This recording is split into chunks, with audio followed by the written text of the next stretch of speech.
네, 오늘은 사무엘상 21장 5절에서 10절에서 15절 말씀을 가지고 믿음, 소망, 사랑, 그리고 고난이라는 주제로 말씀을 전하도록 하겠습니다. 지난주에 고난이라는 이야기가 없어서 많이들 당황하셨을 것입니다. 오늘 다윗의 삶을 통하여서 다윗이 당한 그 고난을 통하여서 어떻게 우리가 믿음을 지켜 나아가야 할지 살펴보도록 하겠습니다. 사무엘상 20장에서 다윗은 사울이 자신이 죽이려 한다는 것을 요나단을 통해서 전해 듣습니다. 20장을 읽으면 다윗과 요나단의 우정이 얼마나 각별한 것인지 우리는 알 수 있으며 이제 다윗의 고난이 시작되었다라는 것을 확인하게 됩니다. 20장 42절에서 요나단은 성으로 돌아가고 다윗은 이제 이스라엘을 떠납니다. 사울 왕이 다윗을 찾기 위해 모든 방법과 군대를 동원하여 수색하고 또 찾기 시작합니다. 오늘 본문의 앞절인 1절에서 9절을 보면 다윗은 유다 땅에서 도망하여 놉 땅으로 도망가며 그곳에서 제사장 아히멜렉에게 자신이 사울 왕의 비밀 지시를 받았다고 거짓말을 합니다. 그래서 다윗은 식량과 자신이 죽인 골리앗의 칼을 공급받습니다. 그런데 안타까운 사실은 후에 노베 제사장 아히멜렉이 다윗을 도와줬다는 이유만으로 도와줬다는 것을 알게 된 사울 왕이 아히멜렉 제사장과 그와 관련된 모든 제사장들과 가족 등을 진멸했다는 것입니다. 이것은 마치 나비의 작은 날개짓이 엄청난 결과로 이어진다는 나비 효과라는 말을 우리는 다윗의 거짓말로 인해서 노베에 있는 아히멜렉과 그와 관련된 제사장들 그리고 그와 관련된 아이들이 죽은 것을 통해서 실감할 수 있습니다. 사무엘상 22장 18절 19절입니다. 왕이 도액에게 이르되 너는 돌아가서 제사장들을 죽이라 하매 에돔 사람 도액이 돌아가서 제사장들을 쳐서 그 날에 세마포 외봇 입은 자 85명을 죽였고 제사장들의 성읍 노베 남녀와 아이들과 젖 먹는 자들과 소와 나귀와 양을 칼로 쳤더라. 아멘. 한 가지 더 안타까운 사실은 이것이 다윗의 순환의 끝이 아니라 다윗의 순환, 다윗의 고통의 시작이라는 점입니다. 오늘 본문 10절을 보면 다윗은 사울이 두려워 가드 왕 아기스에게 피신을 합니다. 다윗이 외국으로 도망한 이유는 20장 7절에 나와 있듯이 사울의 신하 도액이 노베에 있다는 것을 다윗이 알았기 때문입니다. 이 사실은 사무엘상 22장 20절에서 22절에서 제사장을 죽이라고 사울의 명령을 받은 도액의 칼로부터 도망을 친 아히멜렉의 한 아들과 다윗의 대화를 통해서 우리는 알 수 있습니다. 아히도의 아들 아히멜렉의 아들 중 하나가 피하였으니 그의 이름은 아비아달이라. 그가 도망하여 다윗에게로 가서 사울이 여호와의 제사장들 죽인 일을 다윗에게 알림해 다윗이 아비아달에게 이르되 그날에 에돔 사람 도액이 거기 있기로 그가 반드시 사울에게 말할 줄 내가 알았노라. 내 아버지 집의 모든 사람 죽은 것이 나의 탓이로다. 다윗은 자신을 도와준 제사장과 그 가족의 최후를 짐작하고 알았지만 현재 자신이 처한 상황이 심각했기 때문에 도와줄 수가 없었습니다. 그가 얼마나 위급한 상황이었는지 그가 피한 도시를 통해서 우리는 알 수 있습니다. 여러분, 가드가 혹시 누구의 고향일까요? 혹시 아시는 분 계실까요? 다윗이 죽인 이방인 장군의 고향입니다. 이렇게 힌트를 드리면 다들 아실 줄 믿습니다.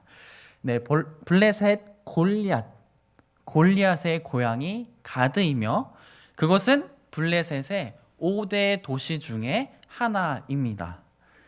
다윗과 골리앗의 싸움을 여러분은 너무나도 잘 알고 계실 것입니다. 블레셋 입장에서는 겉없고 용맹한 장수 골리앗은 너무나도 믿음직스러운 장수였을 것입니다. 아마도 가드의 입구를 지나갈 때면 우리가 수능 후에 이제 시골 마을 입구에 플랜카드 걸어 놓잖아요.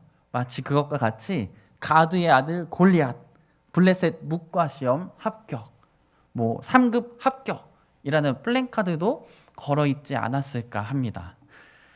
적의 적은 아군이라는 말이 이 당시에도 적용이 되었을까요? 사무엘상 18장 29절을 보면 사울이 다윗을 더욱 두려워하여 평생의 다윗의 대적이 되니라. 성경에 명확하게 명시되어 있습니다. 다윗은 사울의 명백한 적이 된 상황입니다. 그리고 블레셋은 이스라엘의 가장 큰 적국입니다. 다윗이 아마 블레셋으로 피한 이유는 사울의 세력이 안 미치는 곳이 블레셋이라고 생각을 했을 것이며 그렇기 때문에 이스라엘을 대적하고 있는 블레셋 지역 왕에게 자신의 상황을 말을 하면은 도와줄 것이라고 확신이 있었기 때문에 아마 이방 땅인 가드 지역으로 가지 않았을까 합니다. 다윗의 이러한 기대가 허황된 것이라는 것을 본문 11절을 보면 우리는 알 수 있습니다. 아기스의 신하들이 아기스에게 말하되 이는 그 땅의 왕 다윗이 아니니까 무리가 춤추며 이 사람의 일을 노래하여 이르기를 사울이 죽은 자는 천천히요 다윗은 만만이로다 하지 아니하였나이까 한지라. 가드 사람이면 다윗을 모를 수가 없습니다. 왜냐하면 골리앗은 블레셋의 영웅이며 가드의 자랑이었습니다. 그런 영웅 골리앗을 단 한 번의 돌팔매질로 무너뜨린 다윗을 그들이 어찌 잊어버렸을 수가 있겠습니까? 아마 그 역사의 현장, 그 치욕적인 현장에 있던 장수 중에 가드 사람들도 있었을 것입니다. 이후 이스라엘 백성들 사이에서 사울이 죽은 자는 천천히요, 다윗은 만만히요 라는 대중가요가 생겼다는 것을 통해 다윗이 백성들에게는 이미 영웅이 되었다는 것을 알았고 또 골리앗과 전투 이후 다윗이 블레셋과의 전투에서 모두 승리했다는 것을 경험했기 때문입니다. 다윗을 모르는 블레셋 가드의 사람은 없었습니다. 근데 이 신하들의 말을 자세히 보면 우리는 한 가지 충격적인 사실을 알 수 있습니다. 그것은 이들이 벌써 다윗을 이스라엘 왕이라고 말하고 있기 때문입니다. 아니, 사울 왕이 버젓이 살아서 다윗을 죽이려고 쫓아오고 있는데 이들은 다윗의 속도 모르고 다윗을 왕이라고 하는 아기스 왕의 신하들이 다윗에게는 어떻게 느껴졌을까요? 우리 12절을 통해서 다윗의 마음을 더 자세히 들여다보도록 하겠습니다. 다윗이 이 말을 그의 마음에 두고 가드 왕 아기스를 심히 두려워하여. 표준 세번역 성경은 다윗의 마음을 보다 자세히 우리에게 말합니다. 다윗은 이 말을 듣고 가슴이 뜨끔했다. 그는 가드 왕 아기스 옆에 있는 것도 안전하지 못하다는 생각이 들었다. 다윗은 이 말을 듣고 가슴이 뜨끔했습니다. 가드의 자랑인 골리앗을 죽인 철천지 원수가 자신임에도 불구하고 염치 불구하고 찾아온 것인데 모든 자존심을 내려놓고 온 다윗에게 이스라엘 왕이라고 말하는 가드 사람들, 그 중에서도 아기스 왕을 섬기는 신하들의 말을 들었을 때 다윗은 철렁 마음이 내려앉았을 것입니다. 정치망령하러 왔다가 내가 결국 죽겠구나. 여기까지가 어쩌면 우리가 흔히 아는 말씀 묵상일 것입니다. 하지만 저는 한 걸음 더 나아가기를 원합니다. 12절에 다윗의 말이 그의 마음에 두고에서 이 두고라는 동사에 주목하려고 합니다. 우리는 11절을 통해서 타국에서 다윗의 입지가 사울보다 높다는 사실을 아기스 왕의 신하들의 말을 통해서 알았습니다. 하나님 입장에서 생각할 때 이스라엘의 왕은 다윗이지 사울이 아닙니다. 사무엘상 16장 1절입니다. 여호와께서 사무엘에게 이르시되 내가 이미 사울을 버려 이스라엘 왕이 되지 못하게 하였거늘 내가 그를 위하여 언제까지 슬퍼하겠느냐. 너는 뿔에 기름을 채워 가지고 가라. 내가 너를 베들레헴 사람 이새에게로 보내리니 이는 내가 그의 아들 중에서 한 왕을 보았느니라 하시는지라. 하나님께서는 제사장 사무엘에게 명확히 말씀하십니다. 내가 이미 사울을 버려 이스라엘 왕이 되지 못하게 하였다. 내가 너를 베들레헴 사람 이새에게 보낼 테니 그 아들 중에서 이스라엘 왕을 보았다. 그리고 사무엘은 12절에서 하나님께서 이르시는 말씀을 듣고 13절에서 다윗에게 기름을 붓습니다. 제사장에게 다윗은 기름 부음 받은 자로서 왕이 되었지만 지금 당장 다윗은 베들레헴의 양치기에 불과했습니다. 그에게는 흔한 창과 칼, 방패도 없었으며 말 또한 없었습니다. 하나님께서는 다윗을 어떻게 왕으로 만드셨을까요? 이제 그 파란만장한 양치기 다윗이 왕이 되는 스토리가 전개가 됩니다. 이후 다윗은 여러 가지 일들을 겪으면서 자신을 왕의 자리로 이끌어 가시는 하나님을 경험하게 되는데 그 시작이 저는 오늘 가드의 아기스 왕의 신하들의 고백이라고 생각합니다. 12절에 다윗의 말을 그의 마음에 두고라는 동사는 히브리어 숨이며 그 뜻은 두다, 정하다, 임명하다, 확립하다 등 6가지의 뜻이 있습니다. 이 단어는 구약 성경에서 약 580회 정도가 나오는데 제가 원어 숨의 뜻을 2가지로 해석을 해보겠습니다. 하나는 변화를 일으키다 라는 해석인데 12절에 적용해보면 11절에서 신하들이 한 말이 다윗의 마음에 변화를 일으켰고 가드왕 아기스를 심히 두려워하여입니다. 이렇게 해석을 하면 11절에서 신하들이 한 말이 다윗이 가드왕 아기스를 심히 두려워한 이유가 된다고 해석이 됩니다. 다윗이 이스라엘의 왕이고 많은 사람들을 죽였기 때문에 이미 유명한 자가 되었기 때문에 이 사람은 위험합니다. 그 말을 듣고 이 마음이 변화가 된 것입니다. 나는 안정할 것이라고 생각하고 왔는데 적은 친구라고 해서 왔는데 이 말을 듣고 다윗의 마음이 변하게 되는 것이죠. 또 다른 뜻인 특별한 목적을 위해 따로 구별해 두다로 해석을 하면 11절에서 신하들이 한 말을 다윗이 특별한 목적을 위해 따로 두었고 가드왕 아기스를 심히 두려워하여입니다.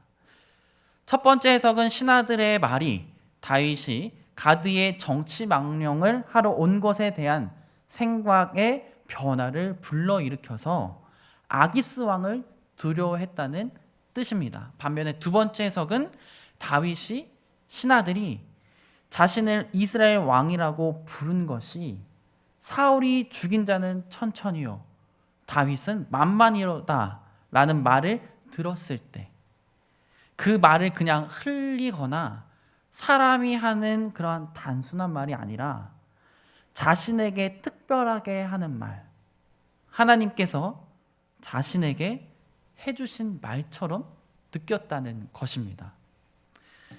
이스라엘의 왕인 자신이 적국인 블레셋에 왔고 그 땅 왕 앞에 섰다는 것이 얼마나 심각한 것인지 그 사태의 심각성을 깨달았다는 것입니다.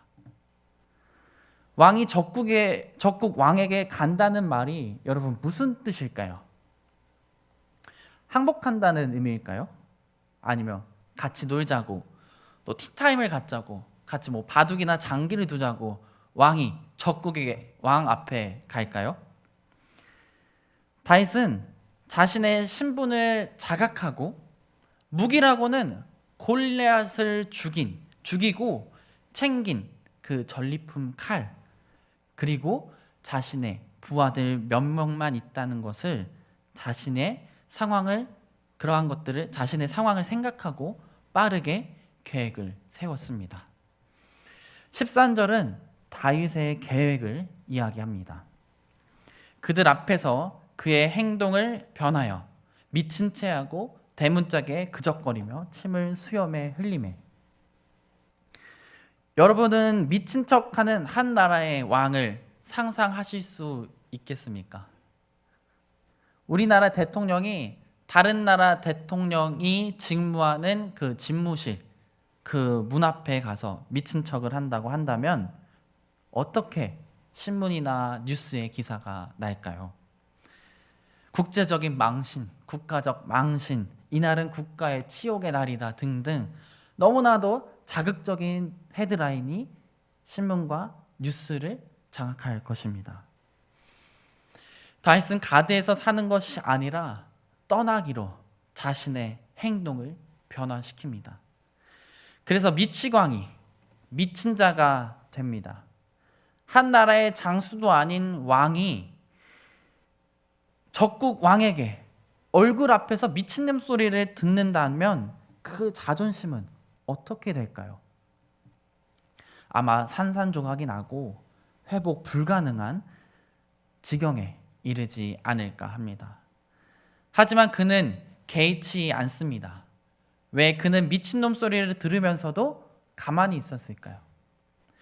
12절에서 말한 것과 같이 아기스의 신하들이 한 말을 통해서 자신에게 주어진 특별한 목적을 깨달았기 때문입니다. 자신의 신분이 더 이상 목동이 아니라 한 나라의 왕이라는 것을 그 신하들의 말을 통해서, 그 신하들의 입술을 통해서 하나님께서 다윗에게 했다는 말을 다윗은 깨달았기 때문입니다. 사실 다윗은 기름 부음을 받았지만 왕으로서 면모를 갖추지 못했습니다. 16장 14절, 여호와의 영이 사울에게서 떠나고 여호와께서 부리시는 악령이 그를 번뇌하게 한지라. 사울에게 하나님께서 부리시는 악령이 들어가 그를 괴롭히는데 사울의 사람 중 한 사람이 다윗을 추천하여 사울은 다윗을 부릅니다. 기름 부음 받은 이후 다윗은 하나님의 일하심을 통해 사울을 빠르게 만나게 됩니다. 23절에 하나님께서 부리시는 악령이 사울에게 이를 때에 다윗이 수금을 들고 와서 손으로 탄즉 사울이 상쾌하여 낫고 악령이 그에게서 떠나더라 라고 합니다. 사울과 다윗을 너무나도 빠르게 하나님께서는 만나게 하셨지만 사울은 자신의 악령으로부터 자유하게 해준 다윗을 잊고 지냅니다.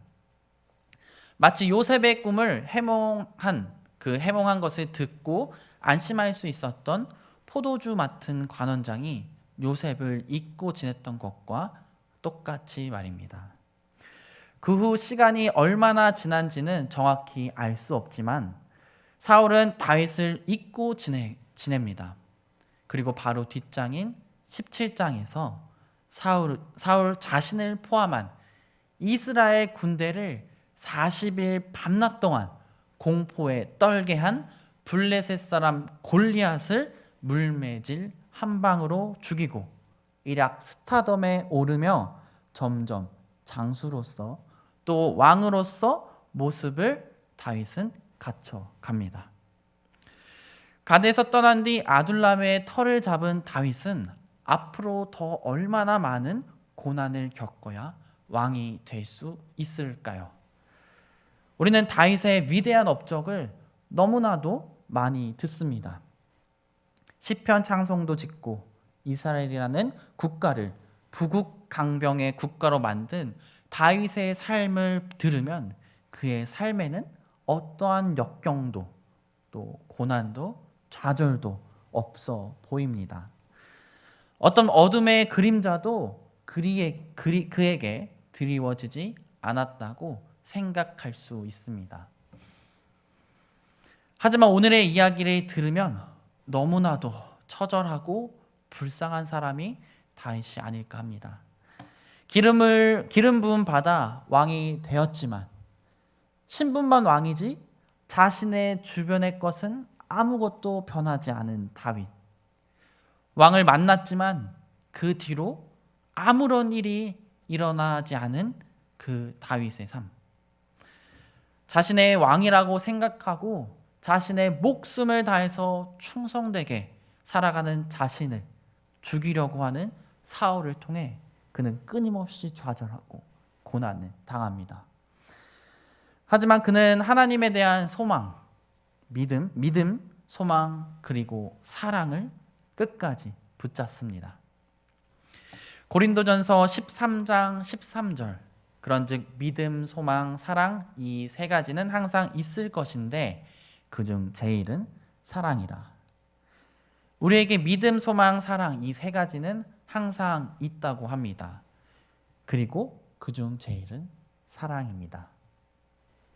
하지만 구약에서도 신약에서도 그리고 현재를 살아가는 우리에게 또 앞으로의 미래를 살아갈 우리에게 고난 또한 우리와 항상 함께 합니다.